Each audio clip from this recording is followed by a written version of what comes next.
چھٹے امام اپنے صحابی سے کہتے ہیں راوی باخذت النار فی خشب الباب، سیدہ کے دروازے پر آگ کو لایا گیا۔ کیا عجیب مصیبت تھی، سیدہ کا محسن بھی اس دنیا سے جا چکا اور اس عالم میں سیدہ دربار میں اپنے حق کو لینے گئی اور ظالم کے سامنے گئی۔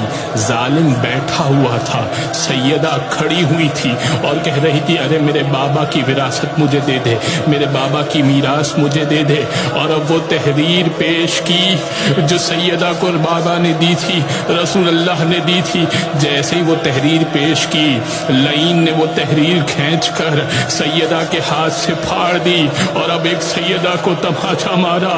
تماچا اس قدر شدید تھا، سیدہ زمین پر گر گئی۔ ایک مرتبہ فضہ کو پکارا، فضہ مجھے سنبھالا دو، مجھ سے اٹھا نہیں جاتا۔ علامہ مجلسی کہتے ہیں 17 مرتبہ گری، 17 مرتبہ اٹھی اور عجیب مشکل سے سیدہ اپنے گھر کو چلی۔